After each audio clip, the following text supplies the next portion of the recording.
Hello students, welcome back to my YouTube channel. जैसे कि आप लोग जानते हैं, हम लोगों ने पिछले वीडियो में हेल्थ के बारे में स्टडी किया था, उससे रिलेटेड डिजीज़ के बारे में पढ़ा था और क्या क्या उससे प्रिवेंशन है इसके बारे में भी पढ़ा था, और इम्यूनिटी क्या है इसके बारे में भी हम लोगों ने कल के वीडियो में डिस्कस किया है। अगर आप लोगों ने नहीं देखा होगा तो जा करके उसको चेकआउट कर लीजिएगा। और इस वीडियो में हम यही पढ़ेंगे कि एक्टिव एंड पैसिव इम्यूनिटी क्या होती है, एक्टिव और पैसिव इम्यूनिटी में क्या डिफरेंट है, हम लोग यही देखेंगे आज। एक्टिव इम्यूनिटी इस मतलब उसको हम लोग बोलते हैं जो कि हमारे बॉडी में जो एंटीजन प्रेजेंट रहते हैं वो नेचुरली प्रेजेंट रहते हैं, उसको हम लोग एक्टिव बोलते हैं। और वो लोग उस टाइप के एंटीजन हमेशा एक्टिव रहते हैं, उसको हम लोग एक्टिव इम्यूनिटी बोलते हैं। जैसे कि हमारे बॉडी में जो प्रोटीन हो गया वो सब एंटीबॉडीज ही हैं जो हम लोगों को बीमारी से लड़ने में मदद करते हैं। और हर प्रकार के एंटीजन हमारे बॉडी में प्रेजेंट है पहले से ही, तो उसको हम लोग एक्टिव इम्यूनिटी कहते हैं। और जब भी मान लीजिए कि जब भी हमारे आउटर बॉडी में जब भी कोई भी डिजीज कॉजिंग माइक्रो ऑर्गेनिज्म का जो इफेक्ट पड़ता है तो ये जल्दी से अपना एक्शन दिखाने लगते हैं, ये एक्टिव हो जाते हैं। इसको हम लोग एक्टिव इम्यूनिटी कहते हैं, अपना रिस्पॉन्स देने लगते हैं माइक्रो ऑर्गेनिज्म के, डिजीज कॉजिंग माइक्रो ऑर्गेनिज्म के अगेंस्ट में, उसको हम लोग एक्टिव इम्यूनिटी कहते हैं। और पैसिव इम्यूनिटी मतलब होता है कि जैसे कि पैसिव मतलब हमारे बॉडी को प्रोटेक्ट करने के लिए जो रेडीमेड एंटीबॉडी प्रेजेंट रहते हैं बॉडी में, उसको हम लोग पैसिव इम्यूनिटी कहते हैं। और जैसे आप लोग जानते हैं कि जो मदर मिल्क होता है वो एक प्रकार का एक प्रकार का वो इम्यूनिटी ही है जो कि न्यू बॉर्न बेबी के लिए काफ़ी अच्छा होता है, बहुत बेनिफिट होता है। तो ये पैसिव इम्यूनिटी में आता है। और आप लोग देख सकते हैं ये नोट्स में,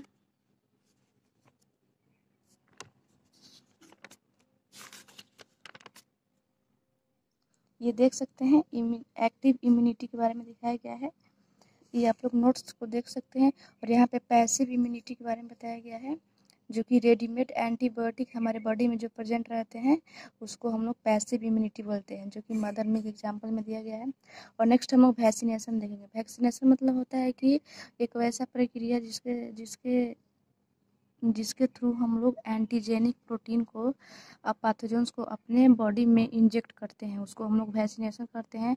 हमारे बॉडी में किसी भी प्रकार का जो बीमारी होता है उससे लड़ने के लिए हम लोग जो वैक्सीनेशन जो इंड्यूस करते हैं अपने बॉडी के अंदर, उसको हम लोग वैक्सीनेशन करते हैं ताकि हम लोग बीमारी से फाइट कर सके और बीमारी से बचा जा सके, उसको हम लोग वैक्सीनेशन करते हैं। आप लोग देख सकते हैं नोट्स में। और ये है इम्यूनेशन मतलब क्या होता है, we need to directly inject the perform antibodies exercise इसका इम्यूनेशन। मतलब कि इम्यूनेशन भी वही है कि हम लोगों को डायरेक्टली इंजेक्ट करना होता है, मतलब किसी प्रोटीन का ऐसा होता है कि डायरेक्ट इंजेक्ट करना पड़ता है ताकि हम अपने बीमारी से बचा जा सकते हैं, हम अपने बॉडी को किसी भी तरह की बीमारी से हम लोग बचाया जा सकते हैं। तो उसके लिए हम लोगों को प्रोटीन एंटीबॉडीज हर प्रकार का इंड्यूस करना होता है, उसको हम लोग इम्यूनेशन करते हैं। आप लोग नोट्स में देख सकते हैं। और फिर हम लोग आगे पढ़ेंगे इसमें एलर्जी के बारे में हम लोग पढ़ेंगे। एलर्जी क्या होता है आप लोग देख सकते हैं। एलर्जी में हम पिछले वीडियो में आप लोग को बता चुके हैं कि एलर्जी मतलब क्या होता है, और इसमें भी पढ़ना है तो हम इसमें भी बताएंगे आप लोग को कि एलर्जी क्या होता है। एलर्जी मतलब कि हमारा जो इम्यून सिस्टम है वो किसी भी इन्वायरमेंट कंडीशन या किसी भी ऑब्जेक्ट का कोई आउटर अपीयरेंस को देख करके जो हम लोगों को इरिटेशन फील होता है उसको हम लोग एलर्जी कहते हैं। कभी कभी आप लोग देखे होंगे कि इरिटेशन फील होने लगता है, किसी का स्मेल ऐसा हो जाता है कि हम लोग को इरिटेशन हम लोग फील करने लगते हैं। तो वैसे सिचुएशन को हम लोग एलर्जी कहते हैं।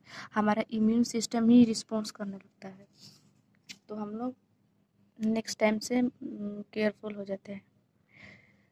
तो इस ऐसा क्यों होता है कि जो हमारे इम्यून सिस्टम में एक प्रकार का सब्सटेंस प्रेजेंट रहता है उसको हम लोग एलर्जेंस कहते हैं। ये इसलिए होता है कि कभी कभी मतलब जैसा हमारा बॉडी का जो स्ट्रक्चर बनाया गया है उसमें हमारा जो इम्यून सिस्टम है वो कभी कभी किसी प्रकार के स्मेलिंग को या किसी प्रकार के सिचुएशन को हैंडल नहीं कर पाता है, तो इसलिए उसको ऐसे इरिटेशन होने लगता है। तो उसका क्या लक्षण है, तो उसमें स्नीजिंग होगा, मतलब उसको छींक आने लगेगा, वाटरी आई मतलब आँख में आंसू आने लगेंगे और नोज रनिंग करने लगेंगे और ब्रीदिंग लेने में भी प्रॉब्लम होने लगेगा। तो हम लोग समझ जाएंगे कि हम लोग को इरिटेशन फील हो रहा है, यानी कि हम लोग को इससे एलर्जी हो रहा है। जो अभी प्रेजेंट में चल रहा है सिचुएशन, ये देख करके इरिटेशन होने लगता है। और कभी कभी एंटी हिस्टामिन जो ड्रग्स है इसको हम लोग लेते हैं, एड्रेनलिन ड्रग्स है, इसको हम लोग लेते हैं तो हम लोग का जो एलर्जी होता है वो कम हो जाता है। वो हम लोग एलर्जी कम करने का जो एंटीबॉडी बनाया गया है उसको एंटी हिस्टामिन कहते हैं, और एड्रेनलाइन का हम लोग यूज करते हैं एलर्जी को कम करने के लिए। और नेक्स्ट हम लोग देखेंगे ऑटो इम्यूनिटी। ऑटो इम्यूनिटी क्या होता है?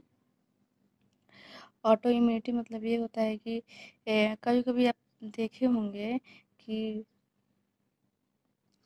जो हमारा बॉडी होता है वह किसी भी जेनेटिक डिसऑर्डर के वजह से या कोई दूसरा अननोन रीजन के वजह से हमारा बॉडी का जो सेल होता है वो अपने ही सेल पर अटैक कर देता है।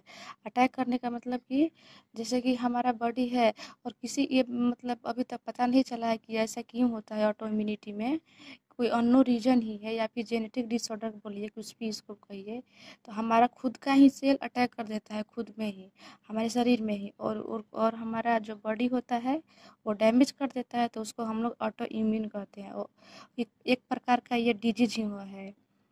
इसको यूमेटॉइड आर्थराइटिस विच में affect many people in society, जैसे कि यूमेटॉइड आर्थराइटिस जो है ये इससे भी हमारे पीपल बहुत इफेक्ट है इससे भी, और ये ऑटो इम्यूनिटी ही है एक प्रकार का।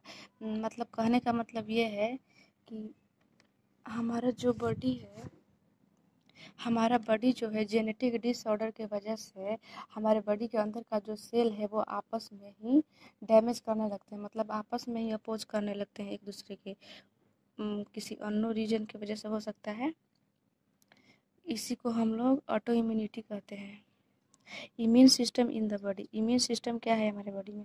द ह्यूमन इम्यून सिस्टम का lymphocytes, organs, tissue cells, soluble antibodies. हम लोग इम्यून सिस्टम के बारे में स्टडी करेंगे कि हमारे बॉडी का जो इम्यून सिस्टम होता है वो किसे कहते हैं उसको, और वो क्या होता है, कैसे वो फंक्शन करता है। हमारे बॉडी में जो इम्यून सिस्टम है उसमें लिम्फोइड ऑर्गन है, टिश्यू सेल है और soluble molecules like antibodies present है। मतलब कि लिम्फोइड ऑर्गन्स, टिश्यू सेल और सोलुबल मॉलिक्यूल जैसे कि एंटीबॉडीज उसमें प्रेजेंट है हमारे इम्यून सिस्टम में। जैसा कि हम सभी जानते हैं कि जो इम्यून सिस्टम होता है वो हमारे पूरे बॉडी का एक यूनिक पार्ट है और जो कि वेरी इंपॉर्टेंट रोल प्ले करता है हमारे बॉडी को अपना वर्क परफॉर्म करने में। तो इम्यून सिस्टम जो होता है वो जितने भी micro disease causing micro organism होते हैं उसके अटैक को वो पहचान लेता है और हमेशा के लिए उसको याद रखता है कि इस टाइप के एंटीजेंस, इस टाइप के जो माइक्रो ऑर्गेनिज्म है हमारे बॉडी पर अटैक करते हैं, ये क्या होते हैं, ये सबको वो पहचान लेता है। और ये एलर्जिक रिएक्शन में भी बहुत इंपॉर्टेंट रोल प्ले करता है। आप लोग देख सकते हैं यहाँ पे एलर्जिक रिएक्शन के बारे में बताया गया है, जो कि एलर्जी होता है ना उसके बारे में बोला गया है, तो उसमें भी ये अपना very very important role play करता है। तो हम लोग ये जानते हैं कि ये लिम्फोइड ऑर्गन्स क्या होता है। लिम्फोइड्स ऑर्गन्स जो होता है वो हमारे बॉडी का ओरिजिन है जहाँ पर मैचुरेशन और प्रोलिफरेशन ऑफ लाइम्फोसाइट ऑकर, जहाँ पर ये मैचुरेशन और प्रोलिफरेशन ऑफ लाइम्फोसाइट ऑकर होता है, ये उसका मेन पॉइंट होता है लिम्फोइड ऑर्गन में ही होता है। जो कि प्राइमरी लिम्फोइड ऑर्गन का पार्ट है, उसको बोन मैरो उसका प्राइमरी और थाइमस उसका प्राइमरी पार्ट है लिम्फोइड ऑर्गन का, जहाँ पर मैचुरेशन टेक्स प्लेस होता है। हम लोग नेक्स्ट देखेंगे तो देख सकते हैं इसमें लाइम्फोसाइट के बारे में भी बताया गया है। जैसे कि जो बोन मैरो होता है ना, बोन मैरो के बारे में भी बताया गया है। जो बोन मैरो होता है वो लाइम्फॉइड ऑर्गन का मेन पॉइंट है, जहाँ पर सारे जो ब्लड सेल होते हैं, ब्लड सेल वो सारे इंक्लूड होते हैं और उसको लाइम्फोसाइट फिर प्रोड्यूस करते हैं। हमारे बॉडी में बहुत सारे लाइम्फोसाइट प्रोड्यूस करते हैं। और जो थाइमस होता है वो लोब्ड ऑर्गन, लोब्ड पार्ट में रहता है। मतलब कि लोब्ड मतलब हो गया कि आप फिगर में इसे देख सकते हैं, लोब्ड दिखाया होगा। थाइमस जैसे ये हो गया ना, तो इसको हम थाइमस बोलेंगे, इसको थाइमस। यही जो हमारे हार्ट होता है ना, उसके ये नियर में लोकेटेड रहता है। हमारा हार्ट यहीं पर होता है और यहीं पर ये रहता है थाइमस, और ये लोब्ड में रहता है। मतलब गोल गोल रिंग हो जाए ना, उसी के जैसा वो वैसा ही रहता है ये। और थाइमस जो होता है हमारे बर्थ के टाइम कुछ ज़्यादा बड़ा रहता है, लेकिन जैसे जैसे हम लोग का साइज बढ़ते जाता है, एज बढ़ते जाता है, वो छोटे होते जाता है। उसका साइज, थाइमस का साइज छोटा होते जाता है।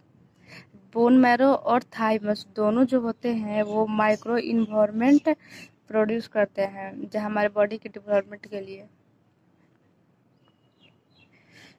टी लाइम्फोसाइट के डेवलपमेंट के लिए ये माइक्रो इन्वायरमेंट को प्रोड्यूस करते हैं।